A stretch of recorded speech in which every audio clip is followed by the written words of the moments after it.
तो दोस्तों, I hope कि आप सब ठीक होंगे और मैं आशा करता हूँ कि आप जल्द से जल्द ठीक हो जाएंगे।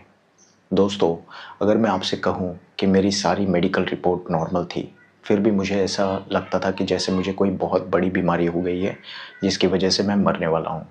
क्या आप बिलीव करोगे? दोस्तों, कभी मुझे ऐसा लगता था कि मुझे कैंसर हो गया है, कभी ऐसा लगता था कि मेरी लिवर ख़राब हो रही है, कभी ऐसा लगता था कि मुझे किडनी को लेकर डर लगता था। मैं बार-बार अपने टेस्ट कराता रहता था और मेरे सारे रिपोर्ट्स नॉर्मल ही आती थी। लेकिन मेरा दिमाग ये चीज़ मानता ही नहीं था कि मैं ठीक हूँ। मैं दूसरों की बीमारियों को खुद के अंदर ढूँढता रहता था। और ऐसा भी होता था कि जिस बीमारी के बारे में मैं सोचूँ, उनके सिम्पटम्स मेरे अंदर मैच होने लग जाते थे और वही सेम प्रॉब्लम मेरे साथ होने लग जाती थी। मैं हेल्थ एंग्ज़ायटी के अंदर इतना फँस चुका था कि मुझे अपनी बॉडी पर बिल्कुल भी भरोसा नहीं था। और इस वीडियो में मैं आप लोगों को बताऊंगा कि हेल्थ एंजाइटी के टाइम पे एग्जैक्टली क्या क्या प्रॉब्लम और क्या क्या सिम्टम्स आप फील कर पाएंगे या आप लोगों के साथ क्या क्या सिम्टम्स हो सकते हैं। लेकिन वीडियो को एंड तक ज़रूर देखना दोस्तों, क्योंकि लास्ट में मैं आप लोगों के साथ ऐसे 7 पॉइंट शेयर करने वाला हूँ मैं इस पूरे फेज से कैसे बाहर निकल पाया नेचुरली। अगर आप भी इसी तरह एंजाइटी में फंसे हुए हैं तो आप लोगों को ये समझना है और होगा कि आप लोगों को कौन से स्टेप्स लेने चाहिए। तो आज इस वीडियो में मैं सारे कंप्लीट डिटेल्स के बारे में बात करूंगा। दोस्तों, जब मुझे एंजाइटी हुई थी और जब मैं फेस कर रहा था, तब हर वक्त मुझे ऐसा लगता था कि मुझे कोई बहुत बड़ी बीमारी हुई है। हर वक्त मुझे ऐसा लगता था कि मुझे कैंसर हो गया है। कभी लगता था कि शायद मेरे अंदर कोई ऐसी बीमारी है जो धीरे धीरे मुझे अंदर से ख़त्म कर रही है।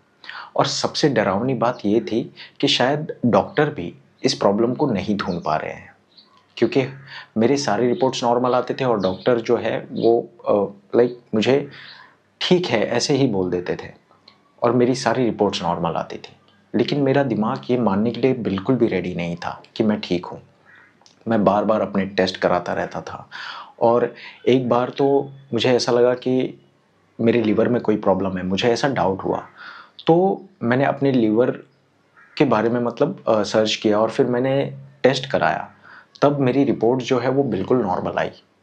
लेकिन रिपोर्ट नॉर्मल आने के बाद भी मैं ज़्यादा देर तक रिलैक्स नहीं रह पाता था। ठीक है, फिर भी मेरा दिमाग बोलता था कि शायद लिवर नहीं, किडनी में कोई प्रॉब्लम हुई है। फिर किडनी की रिपोर्ट मैं अपनी करा लेता था और वो भी मेरी जो है नॉर्मल आ जाती थी। मतलब जब भी मैं कोई रिपोर्ट करा लेता था तो उस वक्त के लिए तो मैं रिलैक्स हो जाता था। फिर क्या होता था कि मुझे मेरा दिमाग बोलता था कि नहीं, कोई और बीमारी है, फिर कोई और टेस्ट, और ये साइकिल ऐसे ही बनती चली गई।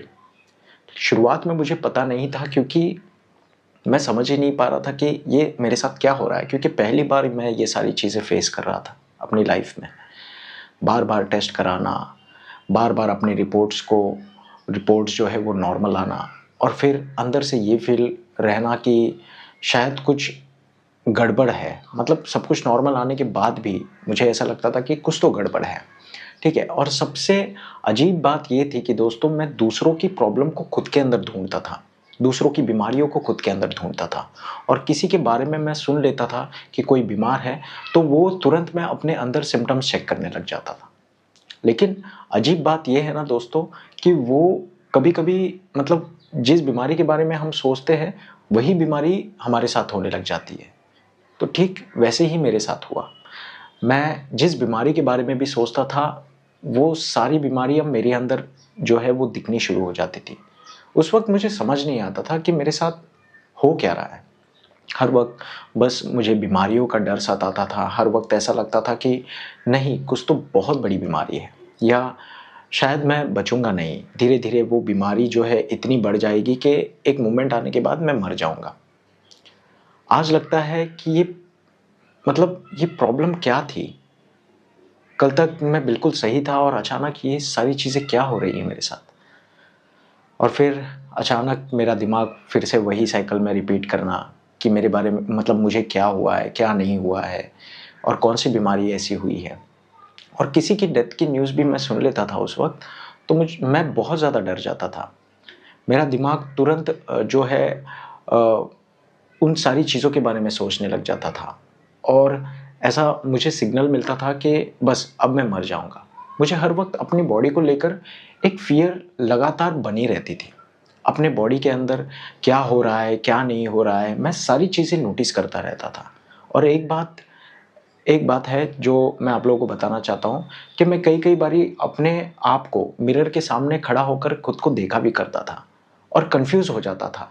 और ये मैं खुद से पूछा करता था कि मैं खुद से पूछता था कि मतलब क्या सच में ये मैं हूँ, या पता नहीं, मैं तो ऐसा था ही नहीं। क्योंकि मैं अपनी लाइफ बहुत अच्छे से जी रहा था और मैं खुश था अपनी लाइफ में। तो क्या ये मैं हूँ सच में, या मैं हूँ ही नहीं? आज जब मैं उस वक्त के बारे में जब सोचता हूँ ना दोस्तों, तो मुझे खुद नहीं समझ आता कि मैं किस फेज से गुजर रहा था। लेकिन उस वक्त सबसे बड़ी मेरे लिए जो बात थी, वो थी सब कुछ रियल लगता था मुझे। और जबकि वो 100% रियल था जो मैं फेस कर रहा था। जैसे मेरी फियर जो मैं फेस कर रहा था वो बिल्कुल रियल थी।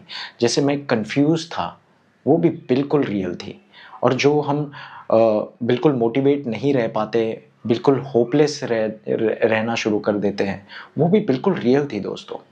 लेकिन हर दिन किसी ना किसी नई बीमारी से जो है मुझे मुझे डर लगता रहता था। और मेरी पूरी लाइफ जैसे मान लो हेल्थ एंजाइटी से घूम के, मतलब हेल्थ एंजाइटी के घिरी हुई है। उसके आगे मैं ना प्रॉपरली सोच पा रहा था, ना मैं प्रॉपरली कुछ कर पा रहा था। बस हर वक्त अपनी बॉडी को लेकर सोचता रहता था और अपनी सिम्टम्स को सर्च सर्च करता था, टेस्ट करवाता रहता था। फिर भी सेटिस्फाइड नहीं होता था और मैं अंदर से बिल्कुल हार चुका था दोस्तों। क्योंकि जब हर रिपोर्ट्स आपकी नॉर्मल आती है और आप ढूंढते रह जाते हो, तो एक वक्त आ जाता है कि कुछ समझ ही नहीं आता।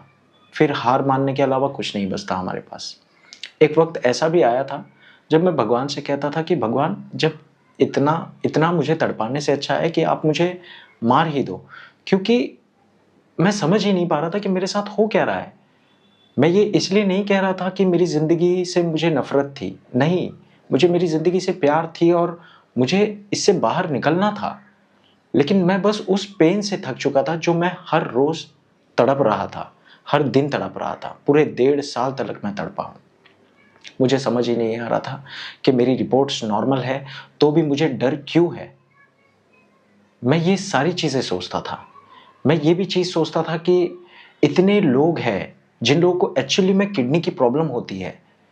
कितने ऐसे लोग हैं जिन लोगों को लिटरली लिवर की प्रॉब्लम होती है, लेकिन उन्हें कोई ऐसा एंजाइटी क्यों नहीं हो रही? उन्हें क्यों नहीं ये सारी चीज़ें हो रही है जो मेरे साथ हो रही है, जबकि मेरी सारी रिपोर्ट जो है वो नॉर्मल आती है और हर बार नॉर्मल आती है।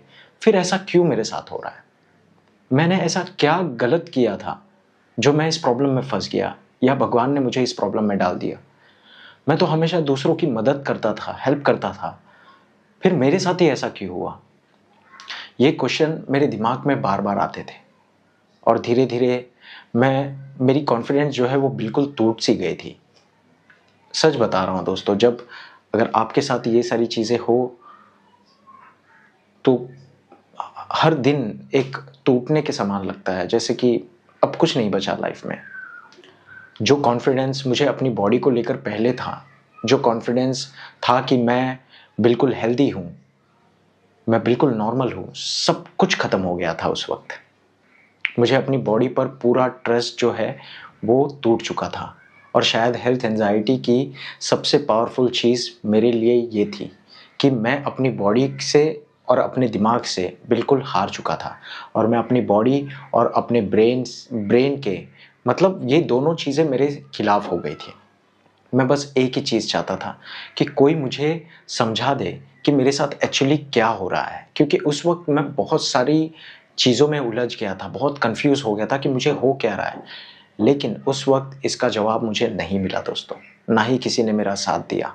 और इसी वजह से मैं इसके अंदर ही अंदर और ज़्यादा टूटने लगा और मैं फँसता भी चला गया।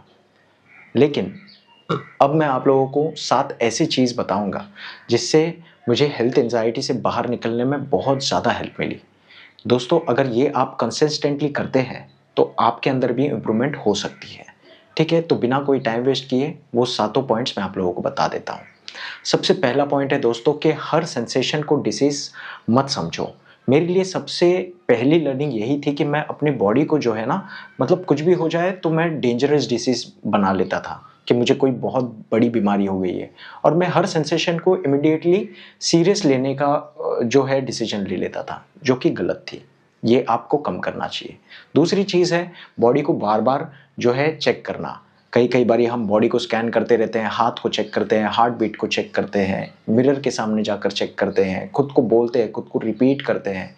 ये चीज़ आप लोगों को सिर्फ और सिर्फ आपकी हेल्थ एंजाइटी को स्ट्रॉन्ग बनाने में मदद करेगी। तो इस चीज़ को आप धीरे धीरे बॉडी को चेक करना बंद कर दीजिए। तीसरी चीज़ ये है दोस्तों कि बार बार रिसोर्सेस और टेस्ट के जो साइकिल है उसे समझो। मेरे साथ ये कैसी साइकिल चलती थी, फियर हुआ, ठीक है मुझे, फिर उसके बाद मैंने टेस्ट कराए, फिर मेरे टेस्ट नॉर्मल आए, फिर मुझे रिलीफ मिला, फिर कुछ टाइम बाद या कुछ दिन बाद एक नया फियर। मुझे समझ आया कि ये टेम्परेरी मैं खुद को रिलीव कर रहा हूँ, लेकिन मैं बार बार वही साइकिल रिपीट कर रहा हूँ जो मेरे फियर को मेंटेन करने के लिए काफ़ी थी। लेकिन आप लोगों को ये चीज़ धीरे धीरे कम करनी होगी दोस्तों, इससे आप लोगों को बहुत ज़्यादा हेल्प मिलेगी। चौथी चीज़ ये है दोस्तों कि फियर से भागना बंद करो। सबसे पहली बात यह है, मैंने काफ़ी वीडियोस में बताया, आप फियर से जितना कम भागोगे उतना फियर आपका पीछा नहीं करेगी। जितना आप फियर के सामने खड़े रहोगे उतना ज़्यादा आपके अंदर हिम्मत भी आएगी और आपके अंदर कॉन्फिडेंस लेवल भी बढ़ेगा। आज आप 5 मिनट लड़े हो तो आप धीरे धीरे 10 मिनट कीजिए, उसे 15 मिनट कीजिए, लेकिन उसे डर कर भागिए बिल्कुल भी नहीं। ठीक है। फिफ्थ पॉइंट ये है कि अपनी लाइफ की, मतलब अपनी नॉर्मल लाइफ है ना, उसे आप वापस लाओ। जो पहले मैं घर में ही रहा करता था, बिल्कुल घर से बाहर नहीं निकलता था, लोगों से बात नहीं करता था। फिर मैंने क्या किया, मैंने धीरे धीरे बाहर जाना शुरू किया, मैंने वॉकिंग करनी शुरू की, फिर मैंने एक्सरसाइज करना शुरू किया, लोगों से मैंने मिलना और अपने रूटीन पर मैं वापस आने के लिए जो है खुद को फोर्स किया। ठीक है, ऐसा होता नहीं है बट खुद को फोर्स करके हमें लाना पड़ता है, तो आप भी ये चीज़ कर सकते हैं। सिक्स्थ पॉइंट ये है दोस्तों कि अपने बॉडी को हर वक्त डिसीज के आंसर मत दिया करो। अगर आपका बॉडी कभी बोलता है कि मुझे ये हो गया है तो आप उसे आंसर दे देते हो या कुछ रिएक्ट कर देते हो, या आपकी माइंड बोलती है कि आपको ये सिम्टम्स हुआ है, या आपकी बॉडी बोलती है कि नहीं ये डिसीज़ नहीं वो डिसीज़ हुआ है, तो हम उसके फ्लो में और उसी फ्लो में बहने लग जाते हैं, जिसकी वजह से फिर आप फ्लाइट एंड फ्लाइट मोड पे आ जाते हो। इसकी वजह से आपके अंदर फियर और ज़्यादा आ जाती है, क्योंकि ये सारी चीज़ें आपका पूरा अटेंशन और आपकी पूरी एनर्जी जो है वो खींच लेती है। तो इसीलिए ये सारे क्वेश्चंस के आंसर्स देना बंद कर दो जो अनवांटेड है। सेवेंथ और सबसे इम्पॉर्टेंट दोस्तों, पेशेंस रखना है। जितना आप पेशेंस रखेंगे उतना ही ज़्यादा आप लोगों के अंदर ये जो है हेल्थ एंजाइटी है वो कम नज़र आएगी। ठीक है, तो ये चीज़ें आप याद रखो। ठीक है, मैं ये बस मतलब आप लोगों को ये बताना चाहता हूँ कि एंजाइटी से आप बहुत परफेक्टली बाहर नहीं निकल सकते, लेकिन अगर आप इसे अच्छी तरीके से फॉलो करोगे तो ज़रूर आप इससे बाहर निकल सकते हो। और हाँ, अगर आप लोगों को कोई जेन्युइनली ऐसी कोई बहुत सीवियर फिजिकल सिम्टम्स है तो उसे आप इग्नोर मत कीजिएगा। ठीक है, प्रॉपरली आप मेडिकेशन लीजिए, डॉक्टर से फॉलोअप लीजिए और ट्रीटमेंट अच्छे से फॉलो कीजिए। ठीक है, लेकिन अगर आप बार बार रिपोर्ट करा रहे हैं और आपकी रिपोर्ट जो है वो बार बार नॉर्मल आ रही है, तो आप इन सातों टिप्स जो मैंने आपको दी है, इससे आप अपनी हेल्थ एंजाइटी के पैटर्न को तोड़ने में आप लोगों को हेल्प मिलेगी, इसे समझने में आपको हेल्प मिलेगी बहुत ज़्यादा। और ये सातों पॉइंट बहुत इंपॉर्टेंट है, इसीलिए मैं भी आज आप लोगों के सामने बैठ पाया हूँ। ठीक है दोस्तों, लेकिन मैं कोई डॉक्टर या मैं कोई साइकेट्रिस्ट नहीं हूँ, मैं अपना एक्सपीरियंस आप लोगों के साथ शेयर कर रहा हूँ, क्योंकि मैं खुद इस फेज से गुजरा हूँ। अगर मैं इस फेज से बाहर आ सकता हूँ तो दोस्तों आप कोई भी इससे बाहर निकल सकते हो।